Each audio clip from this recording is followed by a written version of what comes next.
Aku selalu gagal menjalani pernikahan, hingga akhirnya aku menjadi seperti ini. Assalamualaikum sahabat Bunda. Semoga Allah selalu memberikan kesehatan dan kebahagiaan untuk kita semua. Buat sahabat Bunda yang sudah subscribe, semoga rezekinya dilancarkan ya. Amin ya Rabbal Alamin.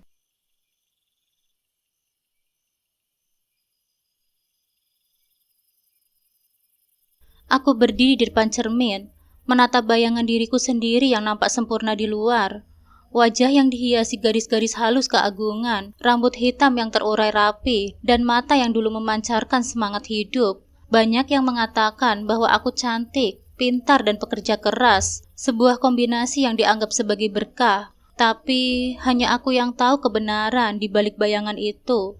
Di balik kecantikan yang sering dipuji ada luka yang mendalam, yang tersembunyi di balik senyum yang terpaksa, luka yang tak pernah sembuh yang setiap hari menggerogoti hatiku, sedikit demi sedikit seperti racun yang perlahan merusak jiwaku.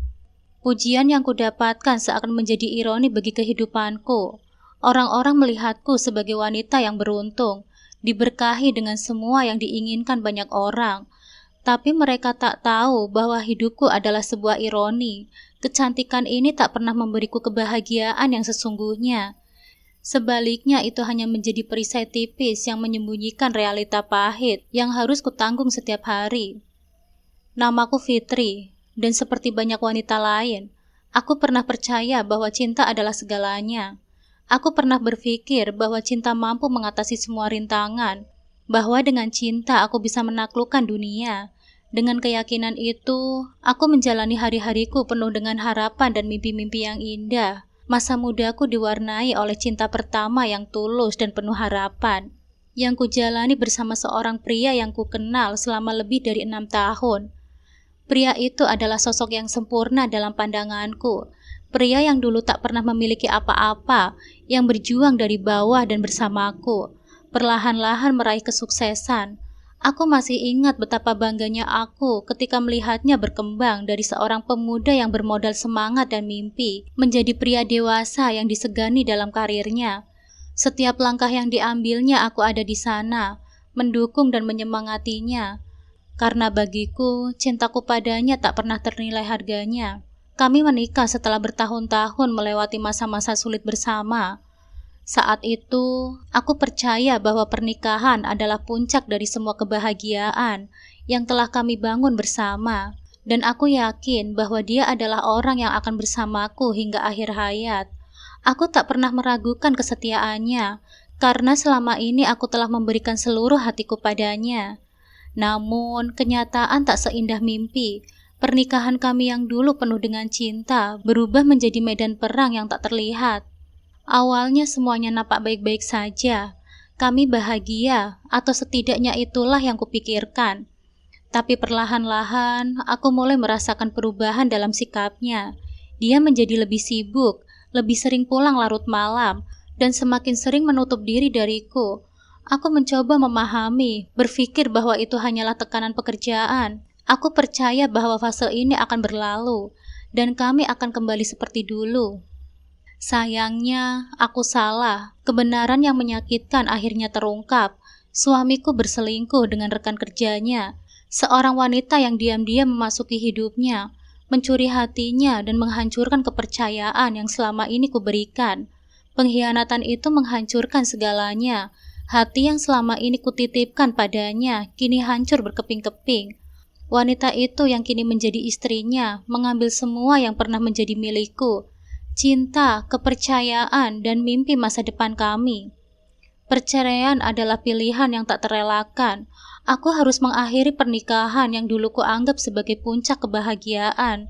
Meski itu berarti harus melewati hari-hari yang penuh dengan kesepian dan air mata. Sakitnya tidak hanya karena kehilangan suami, tapi juga karena perasaan dikhianati oleh orang yang paling aku percaya. Setiap hari setelah perceraian, aku merasakan luka yang tak kunjung sembuh, seperti duri yang terus menusuk hatiku, mengingatkanku akan kegagalan yang terus kuterima. Namun, aku tidak bisa tenggelam dalam kesedihan selamanya. Aku memiliki seorang anak perempuan yang harus kubesarkan. dan dia adalah satu-satunya alasan bagiku untuk terus berdiri. Meski dunia seakan runtuh di sekitarku, aku tahu bahwa aku harus kuat demi anakku. Aku berusaha mengalihkan perhatianku dengan bekerja lebih keras, membangun karirku dan memberikan yang terbaik untuk putriku. Menjadi seorang ibu tunggal bukanlah hal yang mudah. Setiap hari adalah perjuangan, terutama ketika bayangan masa lalu yang terus menghantuiku. Kadang saat malam tiba dan kesunyian menyelimuti, kenangan tentang pernikahanku yang hancur kembali hadir, menyeretku ke dalam kesedihan yang mendalam. Tapi setiap kali aku melihat senyum di wajah anakku, aku menemukan kekuatan untuk melanjutkan hidupku.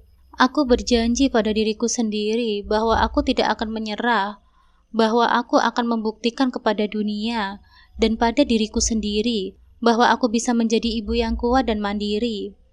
Meski hatiku hancur, aku tahu bahwa hidup harus terus berjalan. Aku berusaha membangun kembali hidupku, batu demi batu, dengan penuh harapan bahwa suatu hari nanti aku akan menemukan kebahagiaan yang sejati. Meskipun mungkin tidak seperti yang pernah kubayangkan, aku ingin percaya bahwa di balik semua kepedihan ini, Tuhan masih menyimpan rencana yang indah untukku. Setelah perceraian yang menyakitkan, aku merasa seperti berjalan di tengah kabut tebal, tanpa arah yang jelas. Hari-hari terasa panjang dan penuh kesepian, tetapi aku tahu bahwa aku harus terus maju demi putriku. Sebagai seorang ibu, aku tak memiliki kemewahan untuk menyerah. Meski luka hati masih segar, aku mencoba membuka lembaran baru, mencoba menyembuhkan diri dari masa lalu yang pahit. Dalam upaya untuk kembali menemukan kebahagiaan, aku bertemu dengan seorang pria bernama Adit. Adit adalah rekan kerjaku, seseorang yang pada awalnya aku temui dalam hubungan pekerjaan. Namun, seiring berjalannya waktu, kami mulai menjalin hubungan yang lebih dalam. Adit berbeda dari mantan suamiku. Dia nampak lebih santai, lebih perhatian, dan memiliki selera humor yang membuatku tertawa di tengah kesulitan yang kualami. Dia tahu betapa sulitnya menjadi seorang ibu tunggal, dan dia sering menawarkan bantuan, meski aku jarang memintanya. Perhatian kecil yang dia berikan membuatku merasa dihargai dan tidak sendirian dalam perjuanganku. Namun, seiring dengan berjalannya hubungan kami, aku mulai melihat sisi lain dari Adit yang tak pernah ku ketahui sebelumnya. Kebiasaan berjudi online yang dia miliki ternyata bukan hal yang sepele. Setiap kali dia mendapatkan waktu luang, Adit akan menghabiskannya dengan berjudi, berharap bisa meraih kemenangan besar yang entah kapan akan datang.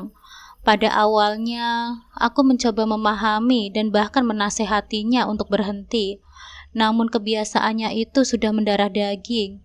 Dia berjanji akan berhenti, namun janji itu selalu berakhir kosong.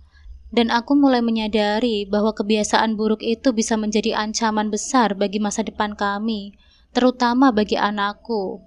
Aku tak bisa mengambil resiko. Pengalaman masa lalu telah mengajarkanku untuk lebih waspada terhadap hal-hal yang bisa merusak hidupku dan masa depan anakku. Meskipun aku menyukai Adit dan meskipun dia begitu baik padaku, aku tahu bahwa hubungan kami tidak memiliki masa depan yang cerah jika dia terus berperang dalam kebiasaan berjudi. Dengan berat hati, aku memutuskan hubungan kami.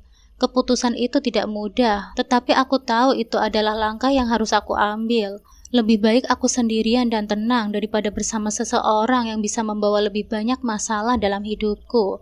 Tak lama setelah perpisahanku dengan Adit, hidup kembali membawaku pada pertemuan yang tak terduga. Kali ini aku bertemu dengan seorang pria bernama Randy, yang usianya 11 tahun lebih tua dariku. Pertemuan kami terjadi di tempat kerja, ketika aku bekerja sebagai customer service di sebuah bank swasta. Randy adalah nasabah yang sering datang ke bank, dan pertemuan kami bermula dari percakapan sederhana seputar urusan perbankan. Randy nampak seperti pria yang tenang dan matang. Usianya yang lebih tua memberinya aura kebijaksanaan yang membuatku merasa aman di dekatnya. Dia bukan tipe pria yang terburu-buru dalam mengambil keputusan, dan itulah yang membuatku tertarik padanya. Kami mulai mengenal satu sama lain lebih dalam, dan aku terkesan dengan sikapnya yang perhatian. Dia bukan hanya peduli padaku, tetapi juga pada anakku. Sesuatu yang sangat berarti bagiku. Randy sering mengajak kami keluar bersama, membuatku merasa bahwa dia benar-benar tulus dalam niatnya untuk membangun hubungan yang serius. Orang tuaku sangat mendukung hubungan kami. Mereka senang melihatku bersama Randy, yang mereka anggap sebagai pria yang bertanggung jawab dan mapan. Dukungan dari keluargaku memberikan dorongan tambahan untukku. Setelah 8 bulan berpacaran, Randy akhirnya melamarku. Lamaran itu datang dengan rasa haru. Karena setelah semua yang telah kulalui, aku merasa bahwa Tuhan mungkin telah mengirimkan seseorang yang benar-benar bisa membahagiakanku. Kami pun menikah dalam sebuah upacara yang sederhana namun penuh dengan makna. Aku memasuki pernikahan ini dengan harapan bahwa kali ini kebahagiaan benar-benar akan menjadi milikku. Aku berharap bahwa Randy akan menjadi pasangan yang setia dan penyayang, yang bisa memberikan keamanan dan cinta yang selama ini ku cari. Namun, harapan yang kupupuk dengan penuh keyakinan itu perlahan mulai terkikis seiring dengan berjalannya waktu. Setelah kami menikah, aku mulai melihat sisi lain dari sikap Randy yang belum pernah terlihat sebelumnya. Di balik sikapnya yang tenang dan matang, ternyata ada sisi gelap yang selama ini tersembunyi. Randy memiliki temperamen yang kasar dan seringkali hal-hal kecil bisa membuatnya marah besar. Aku ingat suatu malam kami bertengkar karena hal sepele. Hanya karena aku salah memilih kata saat berbicara dengannya. Aku terkejut ketika tangannya melayang, menampar wajahku tanpa peringatan. Itu adalah kali pertamanya dan meskipun dia meminta maaf setelahnya, aku tahu bahwa ada sesuatu yang salah.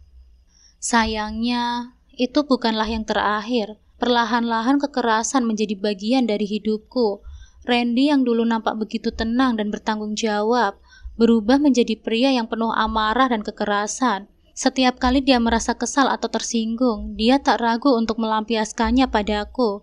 Aku berusaha untuk bertahan, berpikir bahwa mungkin ini hanya fase, bahwa mungkin dia akan berubah seiring berjalannya waktu. Namun, kekerasan itu tak pernah berhenti. Di saat-saat tertentu, Randy bahkan menjadi sangat perhitungan dan pelit. Meskipun aku tak pernah menuntut apapun darinya, aku hanya ingin dia mengasihiku seperti yang dulu dia janjikan saat melamarku. Tetapi semakin lama, aku semakin merasa terjebak dalam hubungan yang penuh dengan penderitaan. Tak hanya kekerasan fisik, tetapi juga emosional. Aku sering mendapati dia berbicara mesra dengan wanita lain, dan ketika kutanya, dia hanya mengabaikanku, seolah aku tak berhak tahu apa yang dia lakukan. Setiap kali aku mencoba berbicara dengannya, dia selalu menghindar atau justru marah. Di rumah aku merasa seperti orang asing, bukan seorang istri yang dicintai, melainkan seperti pembantu yang hanya ada untuk melayani kebutuhannya. Aku sering bertanya pada diriku sendiri, apa yang salah denganku? Apa yang kulakukan hingga pantas diperlakukan seperti ini? Namun, jawaban itu tak pernah kutemukan.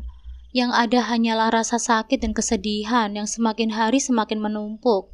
Kehidupan yang awalnya kuanggap penuh dengan harapan, kini berubah menjadi mimpi buruk yang tak pernah berakhir. Aku tahu bahwa ini bukanlah kehidupan yang kuimpikan, tetapi setiap kali aku berpikir untuk pergi, ada rasa takut yang menghantui.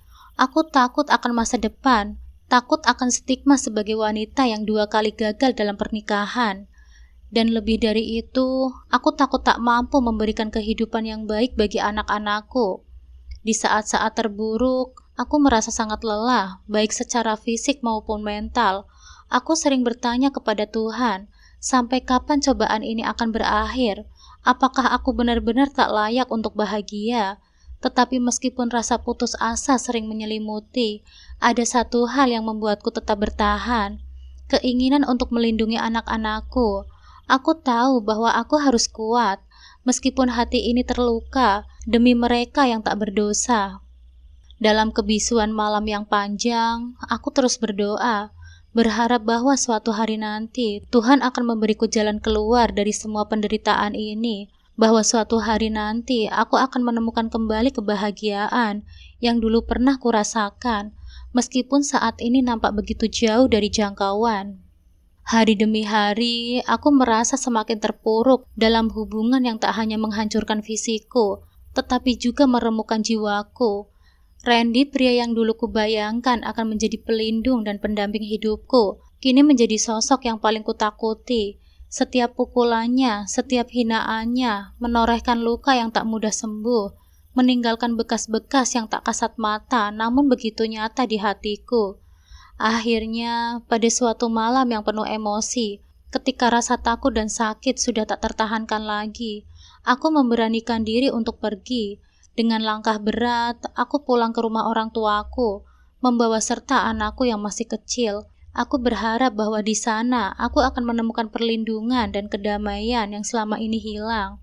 Namun, kepulanganku tak disambut dengan tenang. Begitu tahu tentang perlakuan Randy terhadapku, orang tuaku marah besar.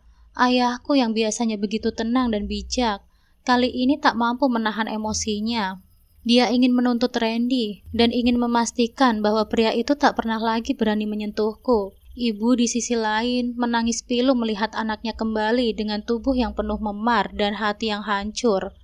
Mereka marah bukan hanya kepada Randy, tetapi juga padaku. Kenapa aku begitu bodoh hingga membiarkan diriku terperosok dalam hubungan seperti ini? Namun, kemarahan orang tuaku bukannya menyelesaikan masalah, justru memperburuk masalah. Randy yang mendengar bahwa aku kembali ke rumah orang tuaku dengan keluhan tentang perlakuannya, semakin marah dan menaruh dendam kepada mereka. Hubungan kami yang sudah tegang sejak awal, kini semakin retak. Randy mulai menghindariku, tak lagi pulang ke rumah, dan aku merasa seperti berada di ambang perceraian. Aku hampir memutuskan untuk mengajukan gugatan cerai. Aku tahu bahwa pernikahan ini tak sehat, bahwa aku tak bisa terus bertahan dalam situasi seperti ini. Tapi kemudian, sebuah kenyataan baru hadir dalam hidupku. Aku hamil anak Randy. Saat aku melihat 2 garis di alat tes kehamilan, perasaanku campur aduk memenuhi hatiku. Di satu sisi, aku merasa takut dan tak siap, tapi di sisi lain, ada harapan kecil yang tumbuh. Mungkin hanya mungkin, kehadiran anak ini akan merubah segalanya. Aku sempat berpikir bahwa kehadiran seorang anak akan melunakkan hati Randy, bahwa dia akan mulai menyayangi dan mengakhiri kekerasan yang selama ini menjadi bagian dari kehidupan kami. Aku berharap dengan aku mengandung darah dagingnya, dia akan melihatku dengan mata yang berbeda, bukan sebagai wanita yang dia sakiti, tetapi sebagai ibu dari anaknya. Harapan itu memberiku kekuatan untuk terus bertahan, untuk mencoba sekali lagi. Namun, kenyataan berbicara lain. Kekerasan tidak berhenti. Meskipun aku hamil, Randy tetap saja. Dia terus menyakitiku, baik secara fisik maupun emosional. Bahkan saat aku mengandung anaknya, dia tidak menunjukkan sedikit pun rasa kasihan atau perhatian. Setiap kali aku mencoba untuk memaafkannya, untuk memberikan kesempatan baru, dia selalu mengulangi kesalahannya. Aku merasa terjebak dalam siklus yang tak ada ujungnya. Siklus di mana rasa sakit dan penderitaan menjadi rutinitas sehari-hari. Rasa malu juga mulai menggerogoti diriku. Aku merasa seperti gagal sebagai seorang istri, sebagai wanita yang seharusnya bisa menciptakan keluarga yang bahagia. Aku malu kepada kedua orang tuaku, kepada teman-temanku, dan bahkan kepada diriku sendiri. Bagaimana bisa aku membiarkan diriku terperangkap dalam hubungan seperti ini? Mengapa aku tak cukup kuat untuk pergi, untuk meninggalkan Randy dan memulai hidup baru? Namun, lebih dari segalanya, aku merasa malu kepada anakku yang masih dalam kandunganku. Aku takut dia akan lahir ke dunia yang penuh dengan kekerasan dan kebencian. Aku takut tak bisa memberinya kehidupan yang layak dan penuh kasih sayang untuknya. Setiap kali aku merasakan tendangan kecil dari dalam perutku, perasaan itu semakin kuat, keinginan untuk melindunginya dari segala keburukan di dunia ini, termasuk dari ayahnya sendiri. Tetapi meskipun begitu, aku tetap terjebak. Setiap kali aku mencoba berbicara dengan Randy, untuk memintanya berubah, untuk memohon agar dia berhenti menyakitiku, dia selalu mengabaikanku atau justru malah marah besar. Bahkan saat aku hamil besar, tak ada belas kasihan darinya. Rasa sakit karena pukulan dan tamparannya masih terasa, dan aku hanya bisa menangis dalam diam, berharap ada seseorang yang akan datang dan menyelamatkanku. Di masa kehamilan besar, ketika seharusnya aku mendapatkan perhatian dan cinta, yang ada justru hanya sebaliknya. Aku merasa kesepian, seolah aku hanya seorang diri yang berjuang dalam kehamilan ini. Tak ada yang memperhatikanku, tak ada yang peduli pada kesulitanku. Setiap hari, aku bangun dengan rasa takut dan cemas, tak tahu apa yang akan terjadi selanjutnya. Namun, dalam kegelapan itu, ada satu hal yang membuatku terus bertahan. Anak yang sedang kukandung. Aku tahu bahwa aku harus kuat. Meskipun hatiku hancur berkeping-keping, aku tahu bahwa aku harus melindungi anak ini, memberinya kesempatan untuk hidup yang lebih baik. Bahkan jika itu berarti aku harus menanggung semua rasa sakit ini sendirian. Aku tak bisa menyerah, karena sekarang aku bukan hanya seorang wanita yang terjebak dalam hubungan yang buruk, tetapi juga seorang ibu yang harus melindungi anak-anaknya, apapun yang terjadi. Dengan segala kekuatan yang tersisa, aku mencoba bertahan.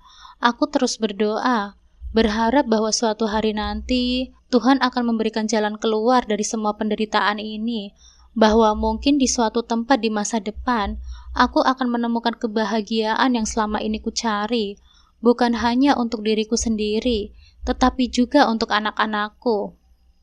Malam-malam yang kulewati selalu penuh dengan kegelisahan. Di tengah gelapnya malam, saat seluruh dunia seakan terlelap, aku terjaga dengan pikiran-pikiran yang tak henti-hentinya mengganggu ketenangan batinku. Rasa malu dan takut menjadi janda untuk kedua kalinya menyelimuti hatiku, seperti selimut tebal yang menyesakkan, membuatku terperangkap dalam keputusan yang sulit. Setiap kali aku berpikir untuk meninggalkan Randy, bayangan anak-anakku selalu muncul di benakku. Aku takut mereka akan tumbuh dengan stigma anak-anak dari dua pernikahan yang gagal.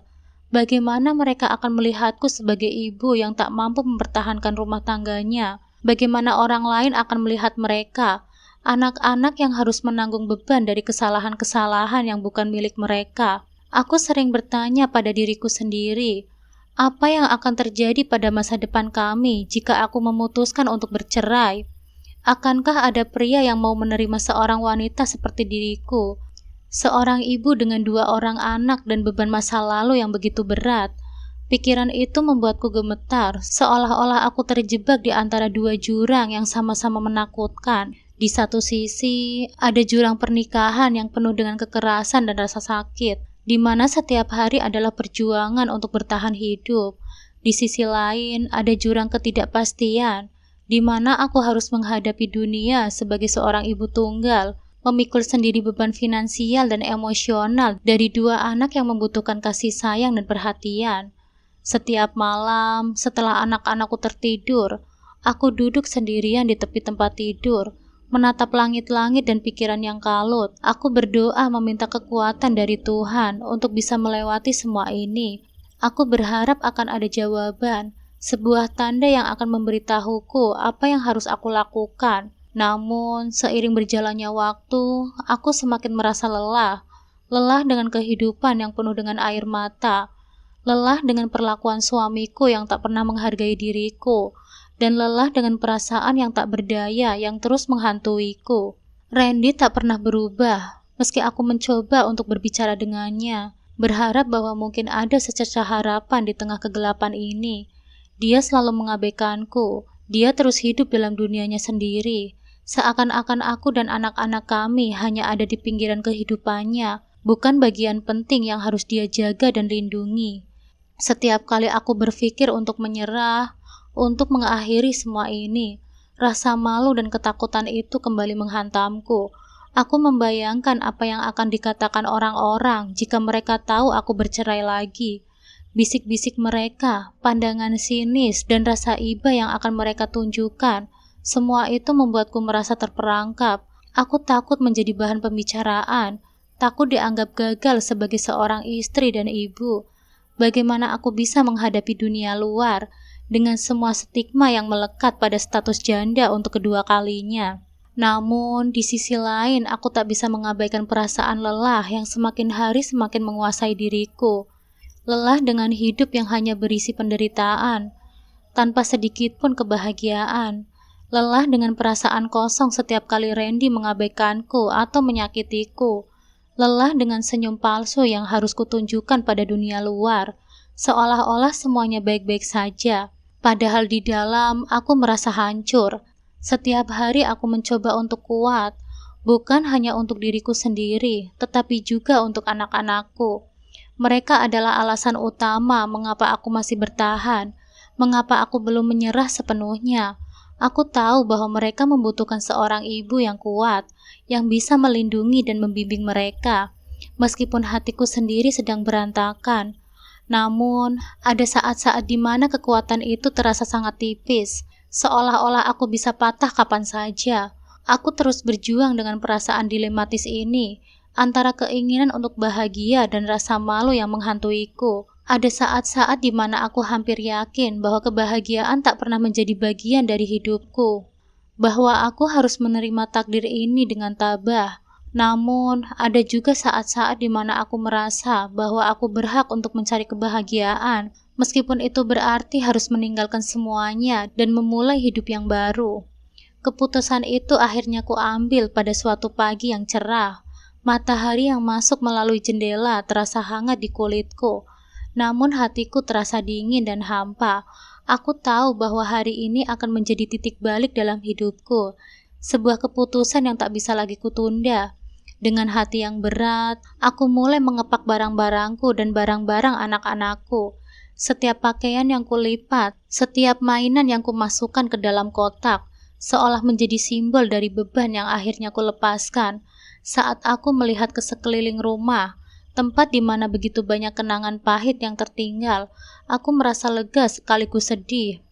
Lega karena akhirnya aku bisa pergi dari tempat ini, tetapi juga sedih karena takdirku harus berakhir seperti ini.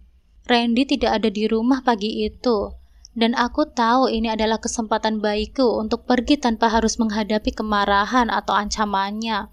Aku tidak ingin pertengkaran lagi, tidak ingin mendengarkan lagi semua kata-kata kasar atau janji-janji kosong yang hanya membuatku merasa lebih terluka. Kali ini, aku pergi dengan tenang, tanpa perlawanan dan tanpa rasa takut. Dengan langkah pelan namun pasti, aku dan anak-anakku meninggalkan rumah yang penuh dengan luka itu. Aku tidak meninggalkan pesan apapun untuk Randy. Aku tahu bahwa dia akan marah, mungkin merasa dikhianati, tapi aku tidak peduli lagi. Aku tidak bisa terus hidup dalam bayang-bayang ketakutanku sendiri. Ketika aku menutup pintu rumah untuk terakhir kalinya, aku merasa seolah-olah beban besar telah terangkat dari pundakku. Kami kembali ke orang tuaku, di mana pelukan hangat ibuku menyambut kami dengan penuh kasih sayang. Orang tuaku meskipun terkejut dengan keputusan yang mendadak, menerima kami dengan tangan terbuka. Mereka tahu bahwa aku sudah berusaha sekuat tenaga, dan mereka tidak ingin melihatku menderita lebih lama lagi. Mereka berjanji akan membantuku melalui proses perceraian ini, dan memastikan bahwa aku dan anak-anakku akan baik-baik saja. Randy tidak langsung menyadari bahwa kami sudah pergi. Dia mungkin mengira bahwa kami hanya keluar sebentar, atau mungkin aku sedang pergi ke rumah orang tuaku untuk beberapa hari seperti sebelumnya. Tapi ketika hari berganti dan kami tidak kembali, aku tahu bahwa dia akhirnya akan mengerti bahwa kali ini aku benar-benar meninggalkannya. Proses perceraian tidak mudah, banyak hal yang harus kuhadapi dan diselesaikan. Namun, setiap langkah yang kuambil terasa seperti sebuah kemenangan kecil. Setiap kali aku menandatangani dokumen, setiap kali aku menghadap pengadilan, aku merasa semakin kuat dan yakin bahwa aku melakukan hal yang benar. Aku tidak takut lagi dianggap sebagai janda yang selalu gagal dalam pernikahan oleh para tetangga. Sebaliknya, aku merasa bangga karena telah berani mengambil keputusan untuk meninggalkan hubungan yang hanya membawa penderitaan. Aku tahu bahwa ini adalah jalan yang terbaik, bukan hanya untuk diriku sendiri, tetapi juga untuk anak-anakku. Aku tidak ingin mereka tumbuh dalam lingkungan yang penuh dengan konflik dan ketakutan. Mereka berhak mendapatkan kehidupan yang lebih baik, jauh dari bayang-bayang kekerasan dan perselisihan. Hari-hari setelah perceraian itu diisi dengan rasa lega yang sulit kujelaskan. Aku merasa bebas, seperti burung yang baru saja dilepaskan dari sangkarnya. Meski banyak tantangan yang menanti di depan, aku siap untuk menghadapinya. Aku mulai mencari pekerjaan baru, berusaha untuk membangun kembali hidupku dari awal, dengan keyakinan bahwa aku mampu melakukannya. Aku juga mulai merencanakan masa depan anak-anakku dengan baik. Aku ingin mereka tumbuh dengan cinta dan perhatian yang tulus, tanpa perlu menyaksikan pertengkaran yang tak berujung antara orang tua mereka. Aku tahu bahwa akan ada saat-saat yang sulit, tapi aku percaya bahwa kami bisa melalui semuanya bersama. Dan akhirnya, meski luka di hatiku belum sepenuhnya sembuh, aku belajar untuk menerima masa laluku sebagai bagian dari perjalanan hidupku. Aku tidak lagi melihat diriku sebagai korban, tetapi sebagai seseorang yang telah berhasil keluar dari kegelapan dan menemukan cahaya di ujung lorong. Aku tahu bahwa jalan di depanku masih panjang, tetapi aku yakin bahwa aku dan anak-anakku akan baik-baik saja. Kami akan menjalani hidup ini dengan harapan baru, tanpa rasa takut, tanpa rasa malu, dan dengan keyakinan bahwa kebahagiaan akan datang pada waktunya. Dengan semangat baru dan cinta yang tak terbatas untuk anak-anakku, aku melangkah maju, meninggalkan masa lalu di belakangku, dan membuka lembaran baru dalam hidup kami. Ini adalah awal dari perjalanan baru, sebuah perjalanan menuju masa depan yang lebih cerah, di mana aku dan anak-anakku bisa menemukan kebahagiaan yang selama ini kamu cari.